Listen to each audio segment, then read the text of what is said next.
A primera hora de la mañana, un vecino pasaba por un terreno baldío en la aldea Los Puentes, Guatemala.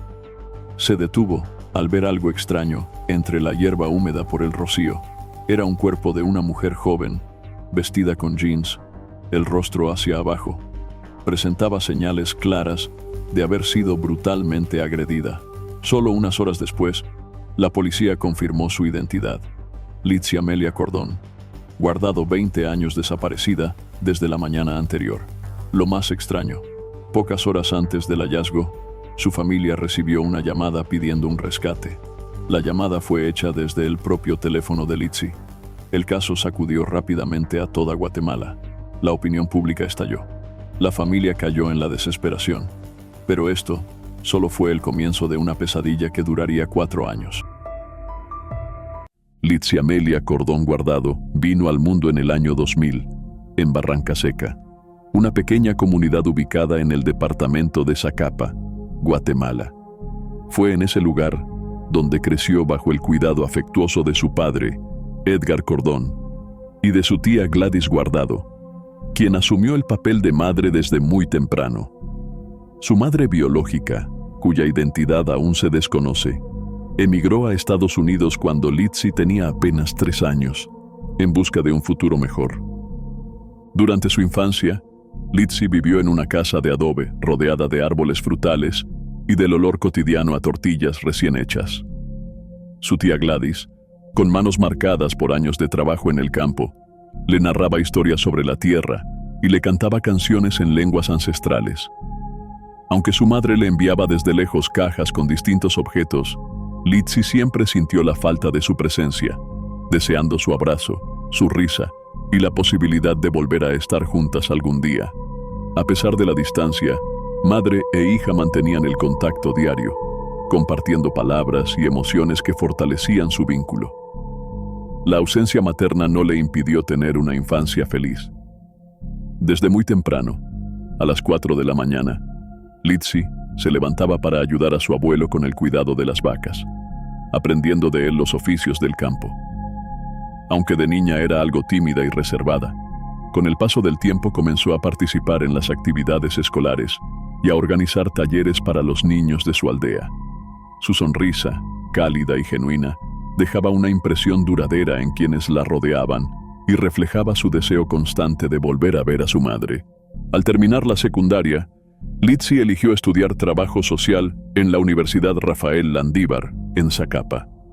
Mientras cumplía con sus responsabilidades académicas, también colaboraba en la tienda de su abuela paterna, un espacio lleno de sacos de frijoles, dulces de panela y conversaciones con los ancianos del pueblo. Litzy llevaba una rutina estructurada que seguía con dedicación y constancia. De lunes a viernes, Litzy tenía una rutina fija. Salía puntualmente de su casa a las 6 de la mañana para trabajar en la tienda familiar y regresaba alrededor de las 3 de la tarde. Los fines de semana los dedicaba a sus estudios en la universidad. Para el año 2020, su vida parecía avanzar con estabilidad. Su padre le había cedido una casa en el sector Vega del Cobán, que en ese momento se encontraba en construcción. La entrega estaba prevista para diciembre, y mientras tanto, Litzy se encargaba de supervisar las obras diariamente. También aprovechaba cada visita para cuidar con esmero las plantas que había sembrado, intentando llenar de vida el lugar que pronto se convertiría en su nuevo hogar. Pero sus planes se vieron abruptamente interrumpidos por un hecho trágico. El 5 de octubre de 2020, Litzy salió de casa como lo hacía cada mañana y subió a su motocicleta para comenzar el día. Esa fue la última vez que sus familiares la vieron con vida. La alarma se encendió cuando no llegó a la tienda de su abuela y dejó de responder las llamadas al celular, algo totalmente fuera de lo común en ella. Al no tener noticias suyas y tras intentar ubicarla sin éxito, su familia decidió acudir a las autoridades para denunciar su desaparición. En respuesta, se activó la alerta Isabel Claudina, un protocolo que se aplica en Guatemala para casos de mujeres desaparecidas. Las autoridades iniciaron rápidamente un operativo de búsqueda. La noticia se difundió con rapidez en redes sociales, donde comenzó a circular la alerta con la información de Litzy. En la ficha de búsqueda Se la describía como una joven de 20 años, delgada, de cabello y ojos oscuros, con cejas prominentes. No se sabía con certeza qué ropa vestía ese día. Lo único confirmado era que la última vez que se la vio fue en Barranca Seca. Unas horas después de que se reportara la desaparición de Litzy, la policía localizó su motocicleta abandonada en un terreno dentro de una urbanización privada. Este hallazgo encendió aún más las alarmas entre sus familiares, quienes ya temían que algo grave le hubiera ocurrido. Poco después, esa sospecha se convirtió en una terrible realidad. Un hombre llamó desde el número de teléfono de Litzy y aseguró tenerla secuestrada. Exigió una suma exorbitante de dinero a cambio de su liberación. El delincuente pedía 5 millones de quetzales, lo que equivaldría a unos $630,000. La familia, de escasos recursos, no tenía cómo reunir esa cantidad, pero aún así hicieron todo lo posible por conseguir ayuda y responder al chantaje. Mientras tanto, el Ministerio Público, a través de la Fiscalía contra Secuestros, activó un equipo especializado para dar con los responsables y rescatar a Litzy. Sin embargo, los esfuerzos fueron en vano. Al amanecer del día siguiente, el cuerpo de la joven fue encontrado en un terreno baldío de la aldea Los Puentes, en Teculután, Zacapa. Estaba boca abajo y mostraba señales evidentes de violencia. El cadáver fue trasladado al Instituto Nacional de Ciencias Forenses, INACIF, donde se le realizó la autopsia para establecer con precisión la causa de muerte. El 7 de octubre, el informe forense determinó que la causa del fallecimiento fue asfixia. El INACIF aplicó el protocolo utilizado en casos de femicidio, lo que implicó tomar muestras para investigar si hubo violencia sexual. Más adelante, el Ministerio Público concluyó que no hubo abuso sexual, pero sí. El informe concluyó que había sido tratada con extrema crueldad. La investigación quedó en manos de 3 entidades: la Fiscalía Distrital de Zacapa, la Fiscalía contra el Delito de Femicidio y la Fiscalía contra Secuestros, que se encargaron de seguir las pistas para esclarecer el crimen. Mientras avanzaban las investigaciones sobre el caso, familiares y amigos de Litzy se reunieron para darle el último adiós. El ambiente estaba cargado de tristeza y llanto durante las honras fúnebres de la joven, cuyo asesinato sacudió profundamente a la comunidad. En redes sociales, comenzó a circular un video que mostraba el dolor de ese momento final. Varias jóvenes, con cubrebocas debido a la emergencia sanitaria que seguía vigente, lloraban desconsoladas mientras colocaban flores sobre el ataúd de Litzy, poco antes de su entierro. Un joven que se identificó como su pareja, aunque no reveló su nombre, compartió un mensaje en redes donde la describía como una persona pacífica, de buen corazón y con muchos sueños que quedaron truncos. Tras la ceremonia, la comunidad se movilizó para exigir justicia. Decenas de personas, encabezadas por la familia, participaron en una caravana pacífica reclamando la pronta captura de los responsables. Durante la marcha, a la que se unieron unas 200 personas, en su mayoría mujeres, también se recordó otro crimen reciente en el mismo municipio. El 28 de septiembre, Laura Daniela Hernández Guerra, una maestra de preprimaria de 22 años, fue asesinada a balazos mientras trabajaba en una panadería en una calle de Teculután. Con pancartas en mano y gritando consignas, las y los manifestantes exigían justicia para Litzy y denunciaban la violencia de género. A lo largo del recorrido se escucharon varias veces los versos de Canción sin Miedo, una melodía que se ha vuelto símbolo de protesta contra la violencia hacia las mujeres. Según datos del Observatorio de las Mujeres del Ministerio Público, entre agosto de 2018 y septiembre de 2020, desaparecieron 71 mujeres solo en el departamento de Zacapa. Después del asesinato de Litzy, el caso dejó de ser solo una noticia más. Se convirtió en tema constante de conversación en las tiendas, en los pasillos del mercado y en cada rincón del pueblo. Ya no era solo una cifra en los reportes oficiales, era una hija, una amiga, una joven llena de sueños. Su comunidad, golpeada por la tragedia, se unió para exigir justicia. Durante las noches, velas encendidas en su nombre alumbraban calles y plazas. Su rostro impreso en pancartas fue levantado con firmeza por mujeres que marcharon no solo por ella, sino por todas las que habían sido víctimas de la violencia. Esa movilización social generó presión directa sobre las autoridades, que se vieron obligadas a acelerar las investigaciones para encontrar a quién le quitó la vida. El primer paso fue entrevistar a sus familiares más cercanos. Como ocurre en muchos casos, los investigadores sospechaban que alguien del entorno podía saber algo o incluso haber notado señales previas. Pero sus seres queridos no tenían idea de quién podría haberle hecho daño. Litzy era muy querida, o al menos eso pensaban todos.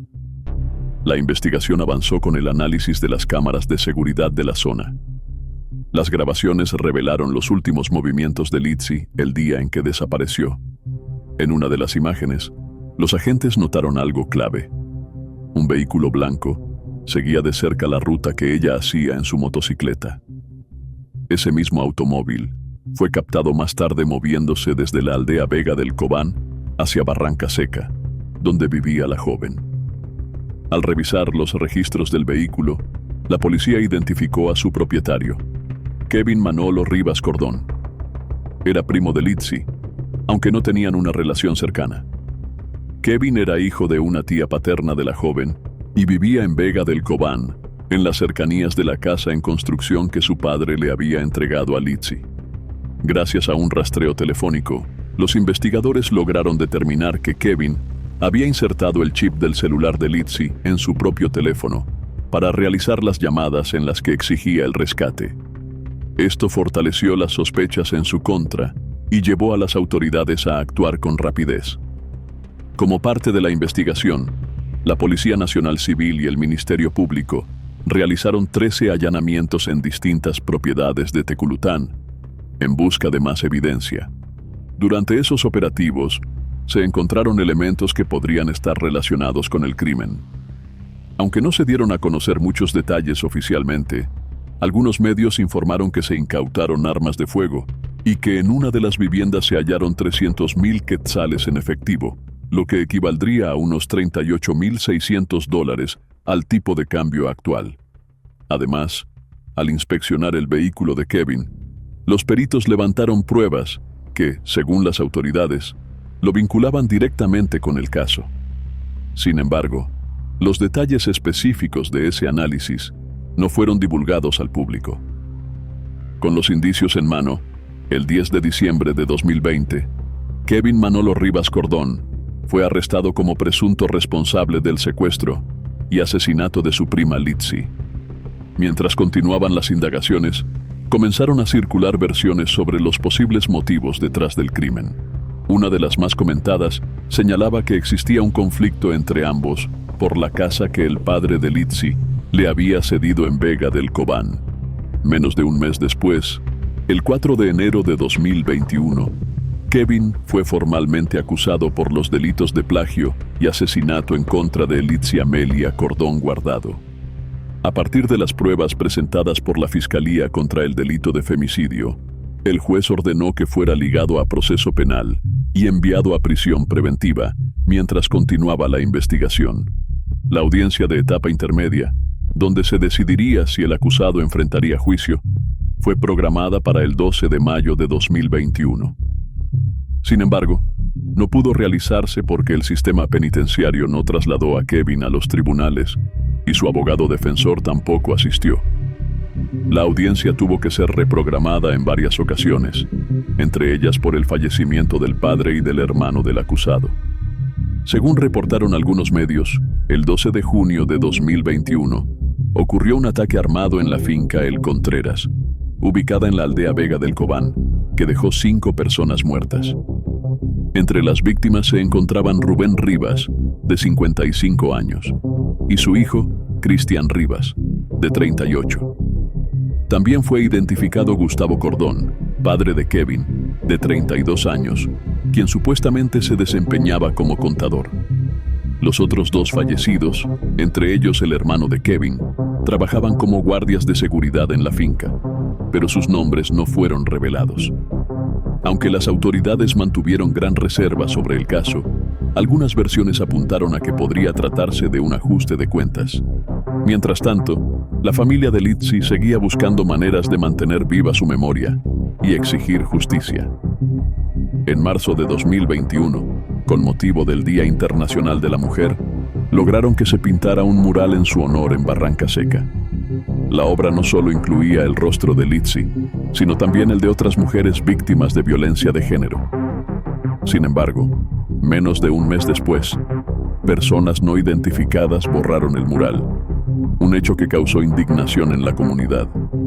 Finalmente, la audiencia de etapa intermedia para Kevin Manolo Rivas Cordón se llevó a cabo el 18 de junio de 2021. Solo uno de sus abogados estuvo presente, ya que el otro renunció tras la muerte del hermano del acusado, quien era quien cubría sus honorarios. Durante la sesión, la fiscal Maritza Salguero presentó las pruebas recolectadas en la investigación, incluyendo los registros de llamadas y los videos de las cámaras de seguridad. Luego de revisar el material presentado, el juez concluyó que había pruebas suficientes para llevar a Kevin a juicio por el secuestro y asesinato de su prima Litsi. Al finalizar la audiencia, Kevin fue trasladado con estricta vigilancia policial al cuartel Mariscal Zavala, en la zona 17 de la ciudad de Guatemala, donde debía permanecer hasta que diera inicio el juicio, fijado para el 9 de junio de 2022. Sin embargo, nuevamente el proceso se vio afectado por retrasos. Tal como ha ocurrido con otros casos en el país, el de Litsi también se estancó. Aunque se había reprogramado el juicio para junio de 2023 en el Tribunal de Sentencia de Instancia Penal de Zacapa, este volvió a suspenderse debido a que el sistema penitenciario no trasladó al acusado a los tribunales. Hasta mediados de 2024, cuando se difundió esta investigación, no se había producido ningún avance significativo.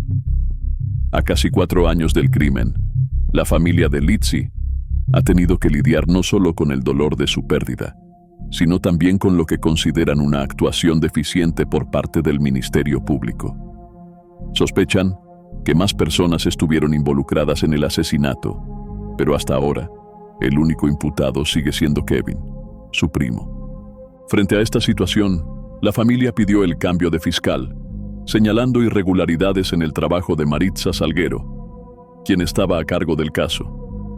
El padre de Litsi, Edgar, ha estado presente en todas las audiencias y se constituyó como querellante en el proceso debido a su desconfianza hacia la labor de la fiscalía desde el inicio.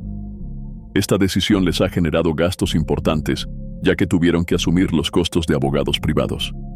Edgar ha denunciado varias irregularidades durante el proceso, incluyendo las constantes postergaciones de las audiencias. También ha cuestionado el hecho de que Kevin esté recluido en Mariscal Zavala, un centro de detención reservado usualmente para personas con influencia o notoriedad pública, como empresarios y políticos. Para la familia, esto representa un privilegio injustificado. Ante estos reclamos, el Ministerio Público respondió que la asignación y resguardo de los reclusos es responsabilidad del sistema penitenciario y no de la Fiscalía. Los familiares y personas cercanas a Litsi también han denunciado haber sido objeto de amenazas directas en un intento por silenciar su insistente reclamo de justicia.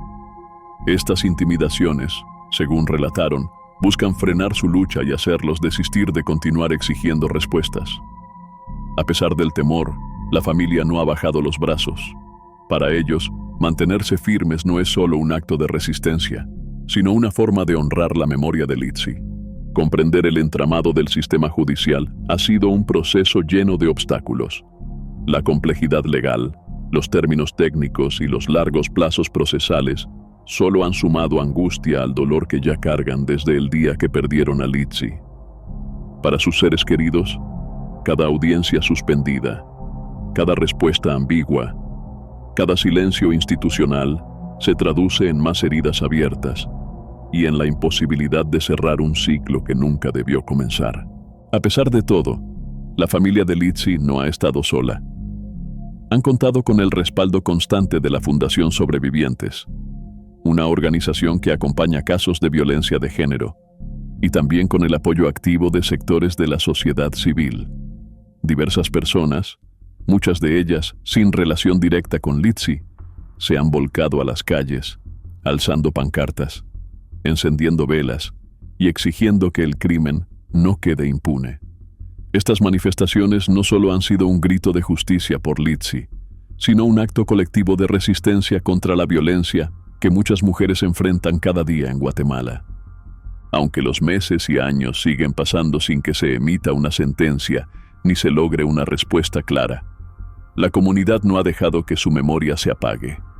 Cada marcha, cada altar improvisado, cada flor depositada en su nombre, es un recordatorio de que Litsi sigue presente en el corazón de quienes la conocieron y de quienes, aún sin conocerla, vieron en su historia un reflejo de tantas otras injusticias.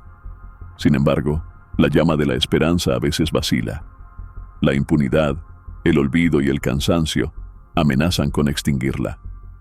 Muchos se preguntan cuánto tiempo más tendrán que esperar para que el responsable enfrente las consecuencias de sus actos. En este punto de estancamiento, es necesario recordar que la justicia no se resume a un fallo legal o una condena. Es un esfuerzo colectivo, una responsabilidad compartida de proteger a los más vulnerables, de denunciar la violencia y de asegurarse de que las víctimas no desaparezcan también del recuerdo. Litsi, con su sonrisa interrumpida y sus sueños arrancados, sigue desafiándonos. Nos recuerda que la lucha continúa, que no se ha terminado. Su padre, Edgar, y su tía Gladys, quienes la criaron con amor y dedicación, siguen firmes en su promesa de no descansar hasta ver justicia. No buscan venganza ni represalias. Lo que piden es equidad, verdad, y que quienes fueron responsables asuman las consecuencias de sus actos. Tal vez algún día las estructuras judiciales se muevan con mayor agilidad y la verdad finalmente sea reconocida en un tribunal. Mientras tanto, Guatemala sigue recordando a Litsi, cuyo nombre se ha convertido en un emblema de la lucha contra la violencia de género. Su historia, tan trágica como real, nos convoca una y otra vez a proteger a las mujeres, a cuidar a las niñas y a no olvidar nunca a quienes fueron silenciadas injustamente. El asesinato de Litsi Amelia Cordón Guardado no solo expuso la brutalidad con la que muchas mujeres son silenciadas en Guatemala, sino también la fragilidad de un sistema de justicia lento, ineficiente y a menudo indiferente. A pesar de contar con pruebas contundentes y la presión constante de la familia y la sociedad, el caso se ha visto estancado por negligencia institucional, privilegios injustificados para el acusado y una alarmante falta de voluntad política. Este no fue solo un crimen atroz, sino también un ejemplo doloroso de cómo la impunidad puede prolongar el sufrimiento de las víctimas y sus seres queridos. El caso de Litsi nos recuerda con fuerza que la violencia de género no empieza ni termina con un acto físico. Comienza con la indiferencia, el silencio y la normalización de la desigualdad. Nos enseña que como sociedad tenemos la responsabilidad de no callar, de exigir justicia real y de proteger la vida de las mujeres antes de que sea demasiado tarde. La memoria de Litsi no puede quedarse en una estadística. Debe convertirse en un llamado urgente a transformar el sistema y a nunca dejar de luchar por quienes ya no pueden alzar la voz. ¿Qué crees que se necesita para que casos como el de Litsi no queden en el olvido? ¿Qué mensaje le darías a las autoridades si pudieran leerte ahora? ¿Qué podemos hacer como sociedad para apoyar a las víctimas y sus familias? ¿Crees que mantener viva la memoria de las víctimas, como hizo la comunidad de Litsi, puede generar un cambio real? Queremos leer tus ideas en los comentarios. Recuerda mantener el respeto por todas las personas involucradas. No olvides suscribirte al canal para no perderte historias que merecen ser recordadas para siempre.